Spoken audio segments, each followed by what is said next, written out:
it's supposed to be a WebEx closed system, and it's funny because there's there's this rule that you are not allowed to record court procedures, but you can't stop anybody from recording it, right?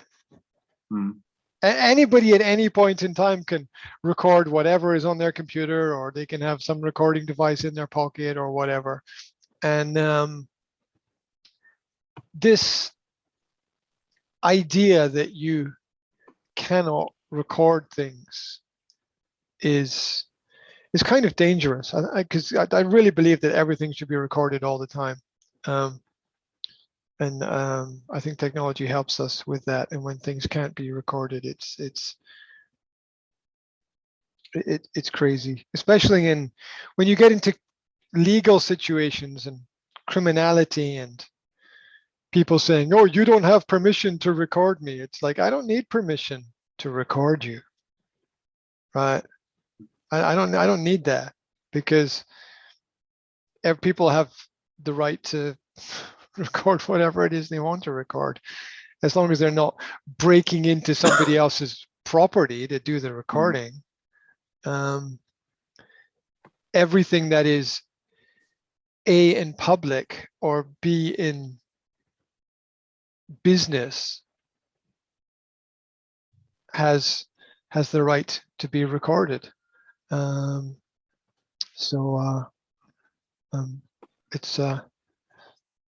It's quite interesting. I run on the basic principle: never trust anyone who says they don't want to be recorded. All right, never trust anybody. It's not that some things shouldn't be private. It's good to have a copy of everything, just in case. Yeah, just in case, because people make mistakes and they forget things. We're human beings, right?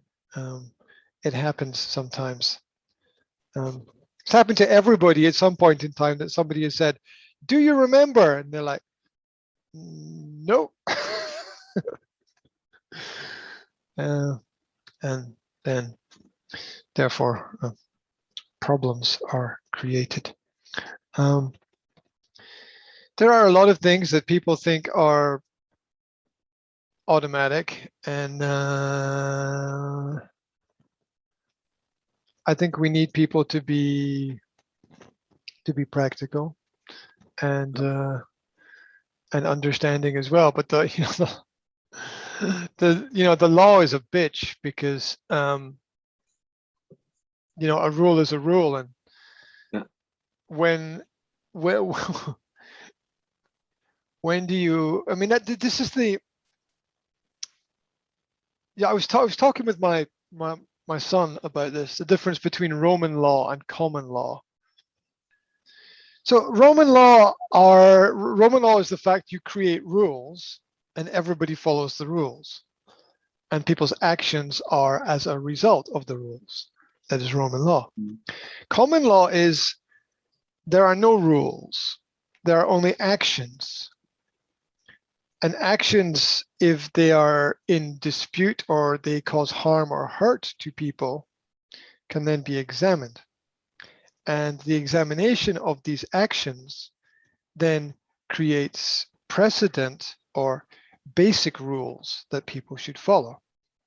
And so Roman law is you create the rules first and then people act. And common law is people act and then you create the rules. Yeah. Now, there has been a constant fight down throughout history between these two systems, as they are opposite ends of the spectrum, and sometimes one is better than the other. Sometimes a balance is better. The question is, do you trust the individual nature of people? If you do, then you live in common law. If you don't, then you live under Roman law. The Roman law through history has been very strict and very tyrannical. It, in essence, is the system of Marxism, communism, and socialism. And common law has been the essence of a free market economy. An example in common law is that you can have any business or do any business that you want to do as long as it does not harm other people. So there's no limit to what it is that you can do. And when you don't have common law, how do I put this politely? When you don't have common law, people start to be very nasty to each other. Very nasty. People start to be very nasty to each other because they put rules before people. Now let me give you a very simple example. Let's say your company says if you are late for 3 meetings, then you're out. Okay, let's say a company has that. I don't know. Maybe it does. Maybe it doesn't. But that would be an example, right?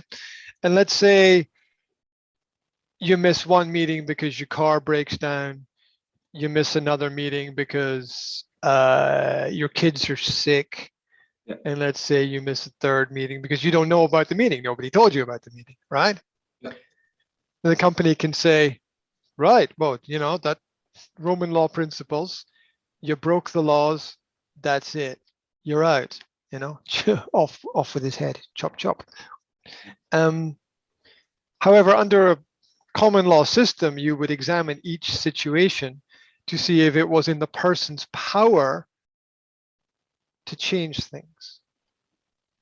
And so if you examined the first example, the car breaks down and you discover it was unexpected, it's something that nobody could control, then it's not their fault.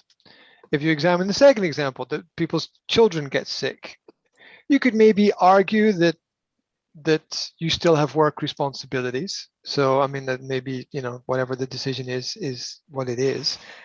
And in the third example, if you don't know about the meeting, obviously you can't attend something that you don't know about. I mean, logic dictates that. And so it basically probably would not be your fault, although people could argue it's your responsibility to know what's going on. So the thing is that common law gives us flexibility. It gives us the ability to understand and interpret situations well. For example, here's a real example right now. I have to send documents to a court, but I'm not exactly sure which documents I have to send. Now, I have asked, requested, and studied information. I'm still not sure. So I have to send what I think the court needs. Yeah. And so I have to provide documents to the court. And I contacted my advisor and I didn't receive clarity on I got some information, but not all the information. And then I contacted the opposing lawyer. So I contacted the lawyer on the other side. And of course, lawyers being lawyers, right? The lawyer's like, I can't give you advice. Yeah.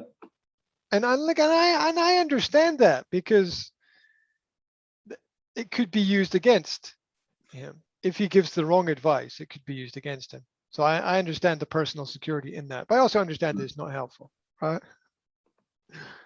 I also understand that it's not helpful. Now, if you follow Roman law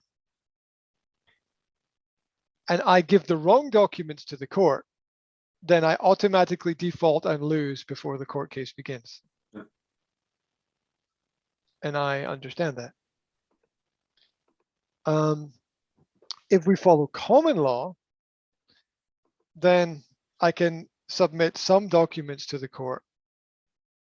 And I can also submit to the court information that I do not have a full list of documents that are required, and ask the court to consider that when looking at the documents for the case. But of course, it's a risk. It's a risk. But the question, and as I said, it's a question of how much of a bitch do you want to be, right? right? That's the question. How much do you want to be like, well, I'm sorry, you broke the rules. That's it. And it's interesting because we're looking at I don't know if you follow some of the information in motor racing right now with Formula One.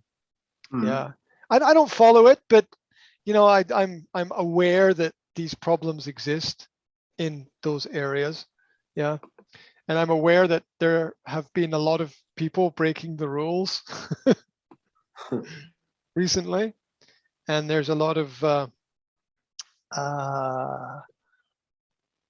people complaining and a lot of people a lot of problems because there's a lot of pressure on the teams to try to win the championship, and so they're trying to get every advantage they can, and you see it there right now with one team saying, but this is not legal, they can't do this, and the other team saying, well, this is not legal, they can't do this, and it's like, and then Formula One has to look at everything and decide, okay, did they break the rules? And if they broke the rules, is it a serious is it a serious situation or not? Is it something that we have to deal with? Because I watched the final race in the NASCAR series was a few weeks ago, 2 weeks ago, I think. And in the final race, one of the teams broke one of the rules, but the organization NASCAR decided not to punish the team for breaking the rule. They broke one of the rules. To punish means to give them some penalty. Yep. Yes. Punishment, to punish, to give a penalty to somebody. Yeah. And it was when cars are in the pits, there's a box, right, for each car, and one of the, I think it was when they take the tires off the car, one of the tires rolled just out of the box. Yeah. Which is, the rules are you must keep everything in the box, and one of the tires went out of the box. But NASCAR ruled that yes, the tire went out of the box, but this did not make a problem for any of the other cars or any of the other drivers. Therefore, they ignored what happened. They decided not to punish. And I think it was the right decision. It was a difficult decision to make because it's clearly a break. It's clearly they broke the rules. But at the same time, the rules are in place to protect people as well, and for safety. And there was no danger caused to anybody by the problem, and ignoring the problem allowed everything to, allowed the race to continue as normal. So that there was a great advantage to doing that. And so, it's that hard decision that people have to make as to whether they want to be really, really strict with everything or not. And it's hard, and a lot of companies are following this Roman principle, which is really, really difficult because there's not, once again, there's not the flexibility that you need to understand individual situations and problems, especially when we look at different cultures in different countries. What is normal in Germany might be not normal in the Czech Republic. I mean, obviously, definitely. Yeah. I mean, it's the protocol, the practice, especially when we're talking about business and business principles. In some countries, people are expected to work extra hours at home in the evening, and in some countries, people are not expected to do that. And it matters, starting times for businesses in the morning vary from country to country. It might be normal in Eastern Europe to start your business at 7 in the morning. But if you come to Britain, then your normal time would be 9 o'clock to start your business. So that has to be understood as well. So yay. And so between so at 3 o'clock today, I have to send documents to a court, and I'm not exactly sure which documents they need. So I'm going to have to write into those documents that the situation that that I don't have any information about this, and I have requested and searched for information, and so far the result is nothing. However, I also have to write that it's one of the examples of how the system works. Either you know how it works or you don't know how it works. It's like, well, what makes football so beautiful is the simplicity of the rules, so that everybody can understand it. And the simpler the rules, the more open it is for people. Also, you have to be a detective in everything that you do. You have to detect, you have to find things, you have to look for clues, right? Yeah. You have to look for clues, which is, so I looked at some documents sent to me by the opposing side, and I think, now I there's no way to know this for sure, but I think that the other side sent me a document as a clue. I think they sent me a document as a, you need this, but they didn't tell me you need this, if you know what I mean. Yeah. Yeah. There's a hint that you need this paper as well. But I just spent like half an hour on the internet trying to find this paper. And there's a page with download. These are the downloads, like downloading each download one by one by one by one by one. Is this it? No. Is this it? No. Is this it? No. Is this it? No. And so I absolutely can't find this document. So so I just have to say to the court that that I realize that the opposing has presented this document. I have not seen or heard anything about this document. I've done a search for it, can't find any information about this document. I realize this document might be extremely important, and so I will keep looking for it, but I'm not exactly sure what role the document plays in the whole process. So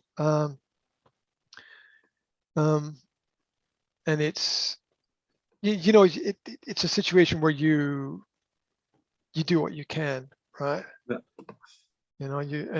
You hope that other people understand you did the maximum level of what is your ability. It's like, as long as you, I think this is just a personal opinion for me, I think as long as you don't do nothing, right? If there's a problem and someone does nothing to solve the problem, it's like, that's not good. But if there's a problem and somebody tries this and this and this and this, and none of these things work, you can't really criticize them too much for trying one way or another to solve the problem, unless you want to, of course, unless you want to. So life can be brutal in that respect sometimes. Anyway, yeah, I fired my lawyer, so which is it's good and bad, Look, when it's about proofs. That's what you think. You see, my experience of court is it's not about proofs at all. Yeah. From the outside, all the police do is catch criminals, right? Right. We like, my life experiences, that's not true. The court requires proof, requires evidence. My experience is that's not true. That's not actually true. Yeah. Now, a higher level of understanding is the requirement of proof and evidence. And you have a stronger argument if you provide proof, and you should have a stronger argument. But it's crazy because we've got this idea that you have to bring things to the table, and I think that in a more professional manner, yes, you do have to bring things to the table, and I think that is important. But here's an example of how it doesn't work. I'll give you a clear example of how it doesn't work, right? The expert witness. That's not proof. Anybody can say anything about anything. Anybody. Anybody. And there's no limitation on that. Anybody can say anything about anything. You can put anybody into a court and they can say anything at all. So evidence helps, but testimony, a lot of inverted commas, testimony, which is a statement by a person,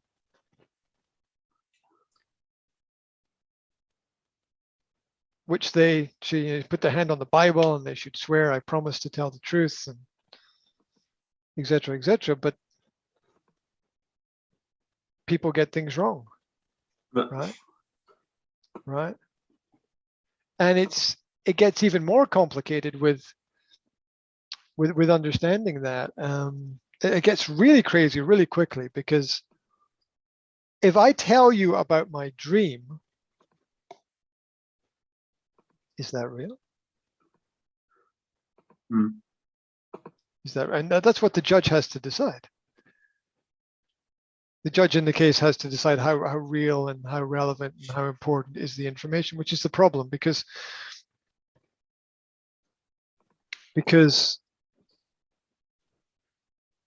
asking one person to make a decision about anything is, look, why are boardrooms better than communist organizations? This is the obvious answer, being that in the boardroom, you have a group of people discussing a topic who should be well-versed and well-educated in that topic. If you have one person sitting at the top making the decisions, then you're going to have a lot of mistakes, right? And it's also the parallels are the same between having a jury, a group of 12 people who decide the results of a court case, and a judge, one person. And again, I was talking about this with my son. I was talking about law and legal situations, and so here's a great question to ask your children: what's better, a jury or a judge? What's better to have? And of course, it's a really good question to debate with children.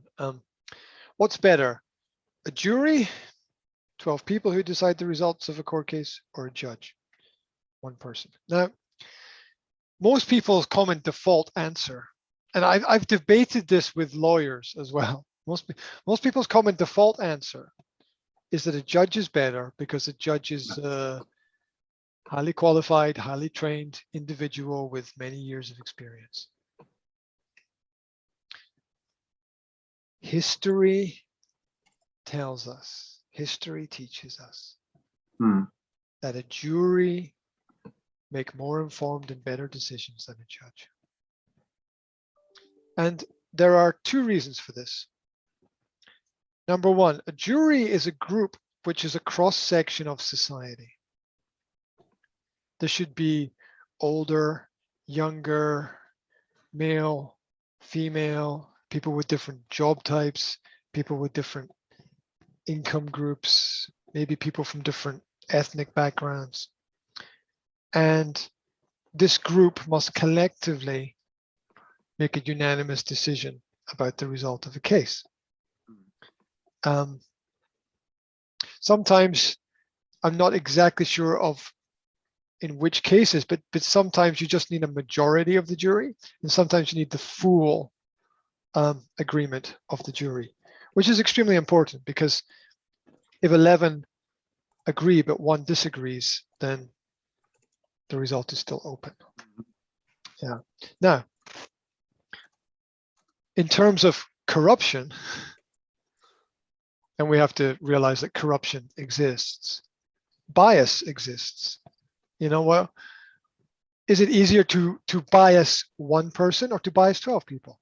Is it easier to corrupt one person or corrupt 12 people? Obviously, it's easier to corrupt one person. Is it easier for one person to make a mistake or 12 people to make a mistake? It's easier for one person to make a mistake. And history educates us on the fact that if we don't have society making society's decisions, we don't have just decisions from society.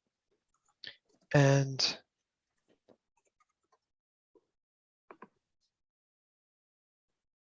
to be professional does not always mean to do what is right. And almost every professional will tell you there are secrets about their industry, right? There are secrets about the pharmaceutical industry. There are secrets about the food industry. There are secrets about the automotive industry. There are secrets about the clothing industry. There are certain secrets which should not be told to people. And you know that the higher you get in society, the more you discover about this. And every person that I've ever met at a higher level of society has always said the same thing. Society is completely corrupt at the top. Completely corrupt at the top.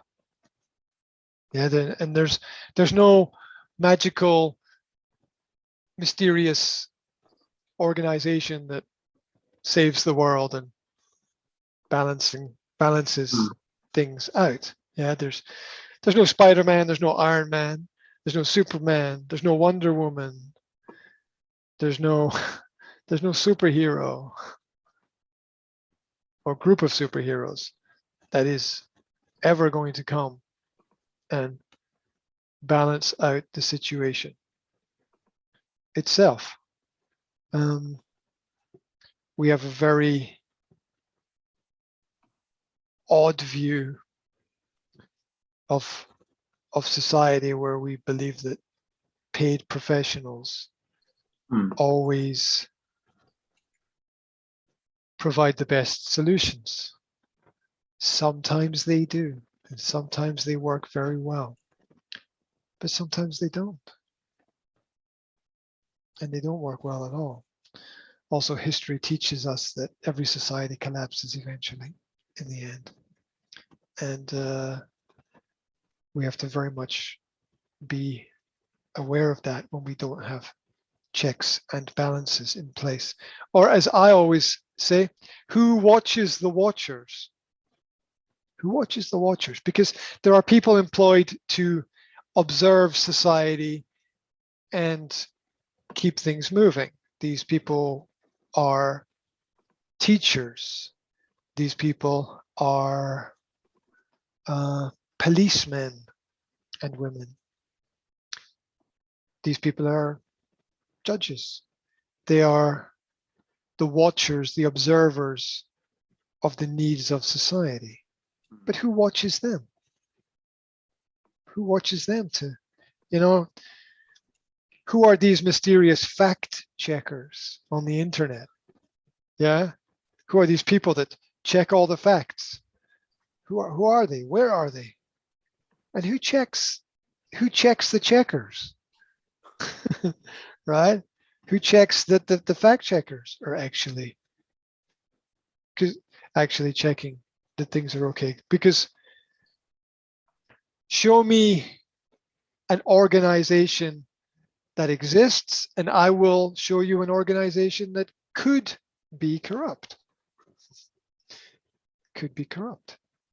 and we understand that money and power and political influence change people's opinions, change people's perspectives, change people's direction.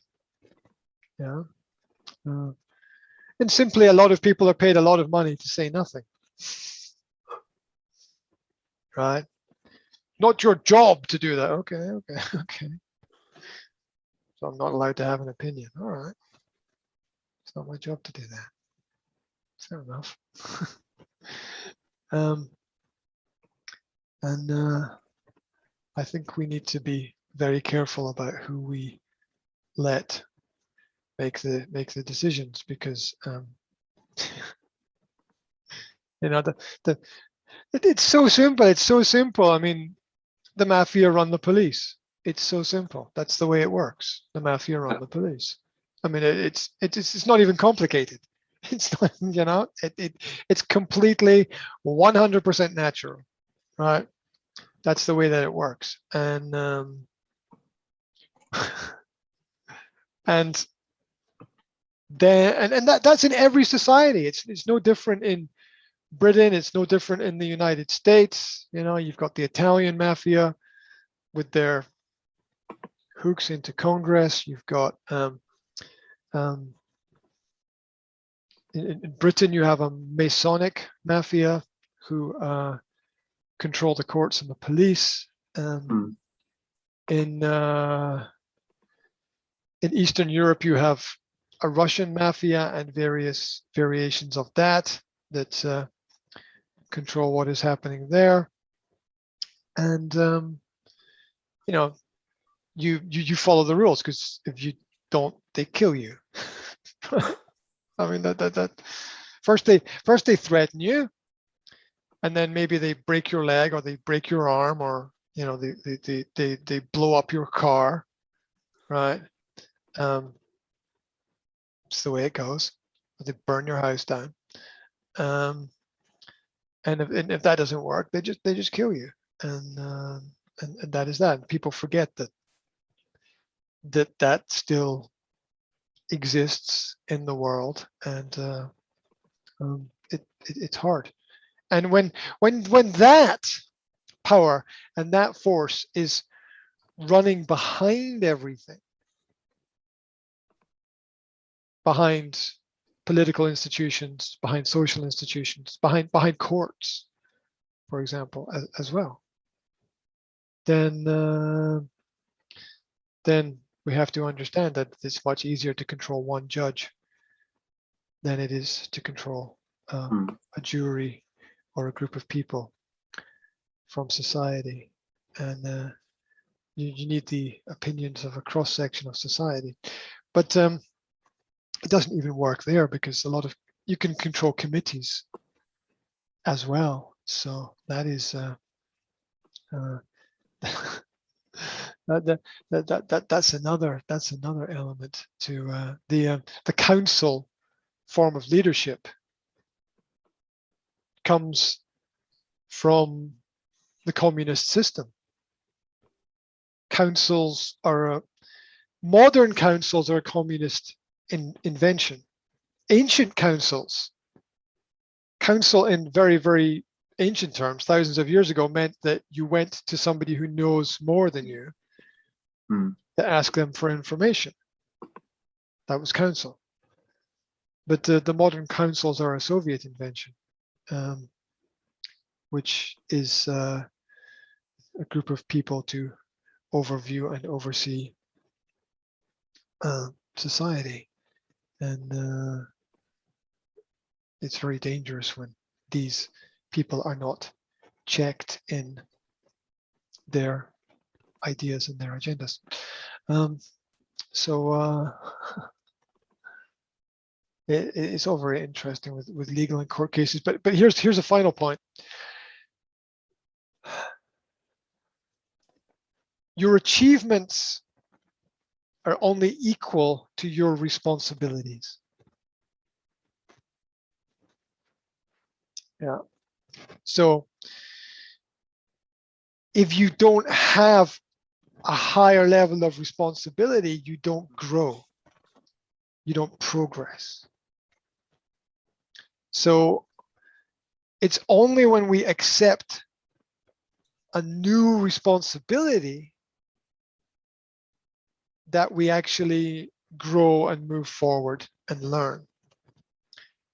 Which is why being in big companies is frustrating for a lot of people, because there's a lot of people who want more responsibility. And some quite rightly so, because they know with that responsibility they can help. If you don't have growing responsibilities, you don't grow, you don't learn, and you only rise to your own and others as well, but importantly your own level of expectation of yourself. So, and like a simple example would be, let's say you don't know how to play tennis, right? But you decide, I'm going to take the responsibility of learning how to play tennis and playing a game against somebody else of tennis, which is a responsibility. You're responsible for ensuring that the game is actually played and is sort of fair and balanced, and that you have the skills necessary to play the game. And so in life, it's absolutely necessary that new responsibilities get given to people, and you get to see very quickly if people are ready or not for the responsibility. The only way to know is to give people the responsibility and see what the result is.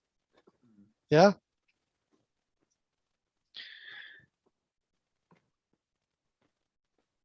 Now here's a little final comment, because we've got to finish in a sec. My youngest daughter is 6. I let her drive my car at the weekend. You know, the only way to know if she was ready for that responsibility and she understood it was to let her do it. Mhm. I said, I will control the speed. You will drive the car. Yeah. That's it. And she was very good at it. She was very good at it. The only way to know is to give people that opportunity, that responsibility, that experience. And then you see how far they will go.